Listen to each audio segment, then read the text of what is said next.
boa noite. Boa noite.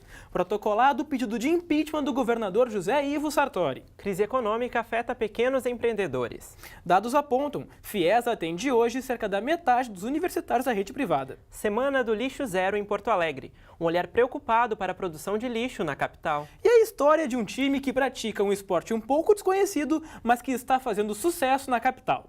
O Jornal Unicinos está começando agora. O CEPER Sindicato entrou com o pedido de impeachment do governador José Ivo Sartori. Desde o início do mandato, o Estado recebe críticas por conta do parcelamento dos salários.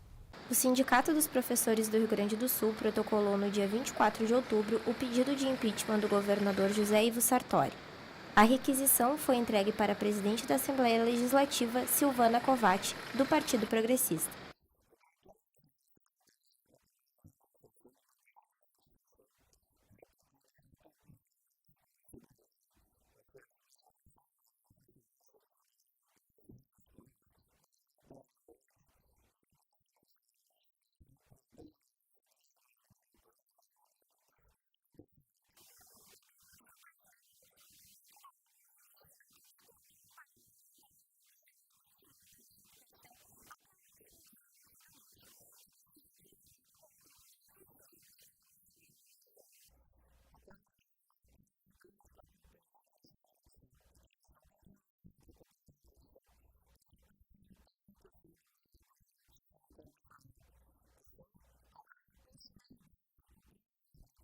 O processo que decide o futuro do governador ainda deve ser analisado pela presidente da Assembleia. Mas o que podem esperar os gaúchos?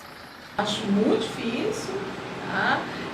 Nessa conjuntura formal de apoio das alianças que o governador tem, né? Ter uma aprovação para se abrir uma comissão especial de impeachment na Assembleia Legislativa. Tá? Aí, claro, tem que se ver como é que estão, no caso, setores dentro do PP, do PDT, né? Se eles estão rachados com relação a isso. Ao que me parece, a conjuntura está muito favorável, apesar da impopularidade. E a instabilidade política gera reflexos também na economia. A crise financeira afeta o dia a dia dos pequenos empreendedores em Porto Alegre. O Brasil tem cerca de 9 milhões de micro e pequenas empresas, responsáveis por mais da metade dos empregos formais e mais de um quarto do produto interno bruto. E boa parte delas apresenta dificuldades com o cenário econômico brasileiro, que está em retração desde o final de 2014.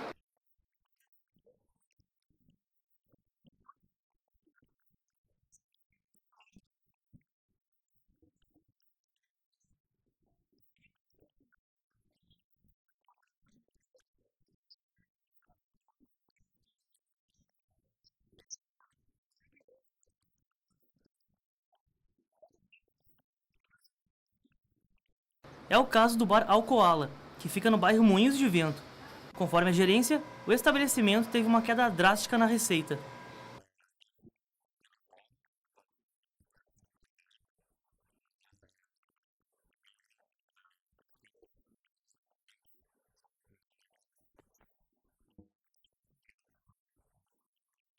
Por outro lado, apesar do grande índice de empresas desativadas, o número de negócios abertos cresceu do final de 2015 para o início deste ano. Um dos motivos para esse avanço são os chamados empreendedores por necessidade, aqueles que abrem seus próprios estabelecimentos porque perderam o emprego ou para garantir um complemento de renda. Um deles é o soldado da Brigada Militar Lisandro Ortiz, que se divide entre a farda e as tesouras da Barbearia República.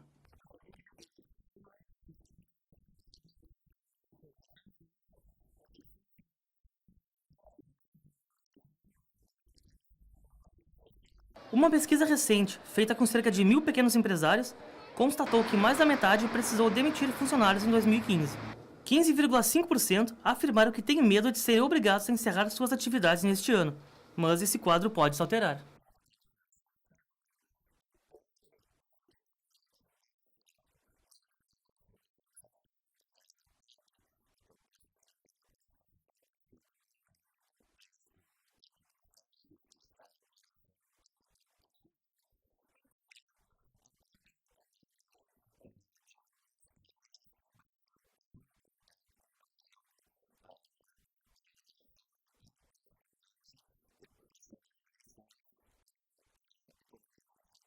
FIES atende hoje cerca da metade dos alunos universitários da unidade privada.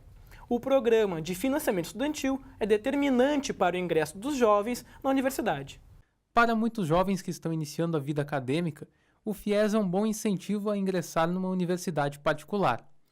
E para quem está há mais tempo, apenas precisando renovar o benefício semestralmente, o programa de financiamento se mostra um bom aliado nos estudos, como afirma este universitário.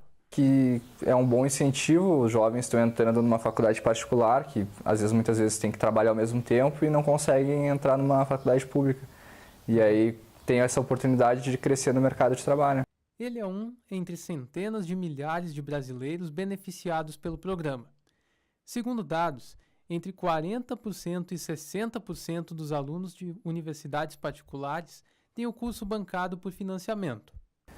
Somente no segundo semestre, a expectativa é de que os contratos aditados gerassem um investimento de cerca de 8,6 bilhões de reais, que já está reservado no orçamento da pasta.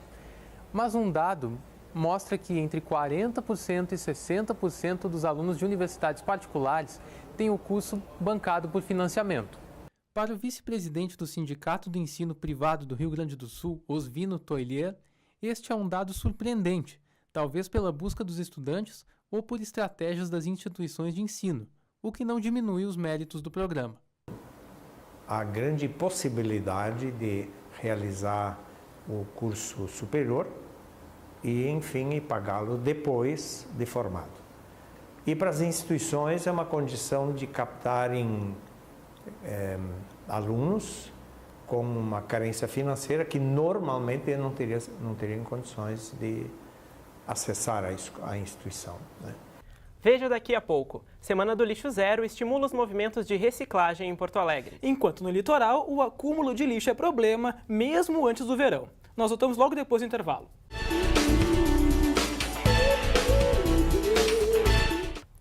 Zona Norte em obras. Prefeitura da capital realiza alargamento do Arroio Sarandi. Por causa dos alagamentos da Zona Norte de Porto Alegre, os moradores da região escolheram, através do orçamento participativo, a realização do alargamento do Arroio Sarandi. A obra começou em setembro, após 3 meses de detalhamento do projeto, que fará com que o arroio tenha 7 metros de largura em toda a sua extensão. A reforma na Avenida Sarandi vai da esquina da Rua Tapirapés até a Alameda 3 de Outubro. Além do alargamento, haverá a construção de um muro lateral com 1 metro de altura acima do nível da rua e novas passarelas com corrimão. Tudo para reforçar a segurança de pedestres e veículos e impedir futuros transbordamentos. E no litoral gaúcho, o acúmulo de lixo é um problema que persiste mesmo fora do período de veraneio. O lixo, a pesca e o derramamento de óleo nas praias do Rio Grande do Sul são as principais ameaças aos animais que habitam a região, avisou o Centro de Estudos Costeiros, Limnológicos e Marinhos da URGS. O lixo se agrava durante o verão por banhistas, mas o quadro continua também em outras épocas do ano, com a falta de conscientização dos próprios moradores e com a irregularidade nos serviços de coleta seletiva. Em algumas cidades, como Xangri-Lá, ainda há uma quantidade enorme de lixos jogados em terrenos baldios. Veranistas e moradores alegam que mesmo com a prefeitura pagando um serviço de coleta de lixo, há apenas um caminhão do tipo prensa e não há a separação correta dos resíduos. A maioria das cidades litorâneas não possui cooperativa de catadores, nem um espaço adequado para a separação. E por falar em meio ambiente, aconteceu entre 21 e 30 de outubro a Semana do Lixo Zero em Porto Alegre. Ela teve como objetivo conscientizar a população sobre a produção e o controle de lixo doméstico e empresarial. Anualmente, o Instituto Lixo Zero promove, por várias cidades do Brasil, a Semana do Lixo Zero. O objetivo é informar a população sobre a produção e o controle do lixo em atividades para a comunidade. Se eu fizer uma composteira na minha casa, eu consigo eliminar metade do resíduo que está sendo gerado numa cidade no Brasil. Então, a gente começa a entender que a solução está muito na mão do usuário também. Nas cidades, o recolhimento do lixo é responsabilidade do poder público.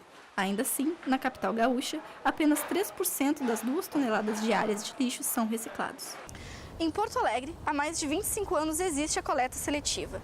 Diariamente, 2 toneladas de lixo são recolhidas pelos caminhões do Departamento Municipal de Lixo Urbano. Após o recolhimento pela cidade, os caminhões levam até as 17 unidades de triagem que existem na capital. coleta passa, leva até as unidades de triagem e as unidades fazem a seleção do material, né? Então separam em tipos, né? Papel, metal, plástico, e depois vendem então para clientes, né? Ou atravessadores, né? Para de fato fazer o processo de reciclagem, né? Então nas unidades de triagem acontece apenas a primeira beneficiação, não tem beneficiação, né, da reciclagem, mas só a classificação de materiais, eles são enfardados e vendidos em fardos, então. Porto Alegre está distante da meta do lixo zero. Uma pesquisa realizada este ano compara o investimento da coleta seletiva em 18 cidades brasileiras. A capital gaúcha é a penúltima da lista. Para combater isso, as cooperativas têm um papel importante. Foi feito aqui aqui na vila dos papeleiros, tinha feito um curso, ia aparecer um curso para quem queria entrar em cooperativas. E eu me entusiasmei e vim fazer o curso. E aqui, como era aqui da prefeitura, né, esse pavilhão, a gente fez o curso e aí a prefeitura arrumou aqui para a gente trabalhar. Hoje, atualmente, nós temos 35. Hoje nós temos 35. Todos ganham o mesmo salário, porque depende a partilha das vendas. É dividido com os funcionários. Então, se todos ganham, se um ganha 200, todos ganham 200. E no próximo bloco, Felipe, vamos conhecer o Gorilas, time de futebol americano que dá oportunidade para os fãs do esporte praticarem a modalidade. E Aita, veremos também a noite de premiações do Festival Porto Alegre em Cena. Voltamos já. Noite de premiação no Teatro São Pedro. O Festival Porto Alegre em Cena foi encerrado com a celebração das melhores peças apresentadas. O já tradicional Festival de Teatro Porto Alegre em Cena encerrou sua 23ª edição com a premiação das melhores peças em uma cerimônia no Teatro São Pedro. Das 35 peças encenadas, entre os dias 13 e 25 de setembro, O Mal Entendido foi a mais premiada da noite. Levou o prêmio de melhor espetáculo e atriz. Também foram premiadas as categorias diretor, ator, destaque e o júri popular. Cerca de 22 mil espectadores participaram da programação do festival, que acontece todos os anos na capital gaúcha. E a arte também marca presença na Câmara de Vereadores. O Salão de Artes Plásticas apresenta a produção de arte contemporânea de todo o estado. Está aberto para visitação desde 8 de setembro o 21º Salão de Artes Plásticas da Câmara Municipal de Porto Alegre. Os visitantes podem apreciar a exposição de 37 obras, produzidas por mais de 20 artistas do Rio Grande do Sul. O principal destaque é a homenagem aos 80 anos do pintor gaúcho Paulo Porcela, com uma de suas pinturas mais recentes, o quadro A Virgem de Mercy. O salão está aberto até o dia 7 de outubro, de segunda a sexta-feira, das 8 às 18 horas, com entrada franca.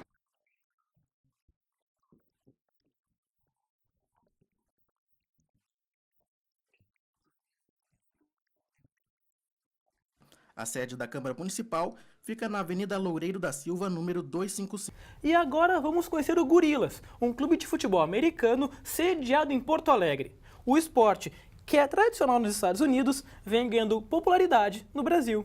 O futebol americano é um esporte tradicional nos Estados Unidos e vem ganhando popularidade no Brasil. O Campeonato Brasileiro de Futebol Americano existe desde 2012. E hoje 30 times de 17 estados disputam a competição nacional. No Rio Grande do Sul, 16 equipes participarão do estadual em 2017. No time Porto Alegre Gorilas, a popularidade é percebida através das redes sociais.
A última seletiva do Gorilas foi marcada pelo grande número de inscritos.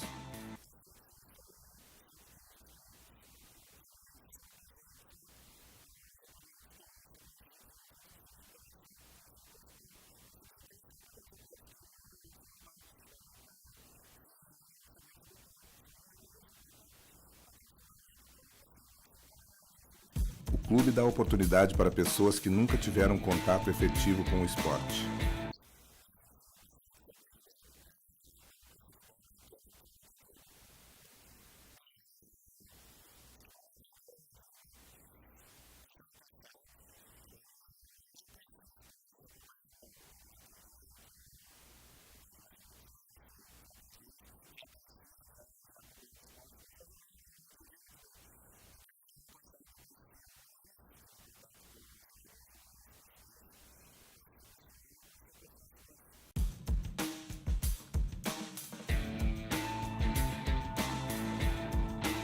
E esse foi o Jornal Unicinos desta quarta-feira. Você confere mais notícias e produções dos alunos do curso de jornalismo da Unicinos no portal unicus.cc. Boa noite. Boa noite, até a próxima edição.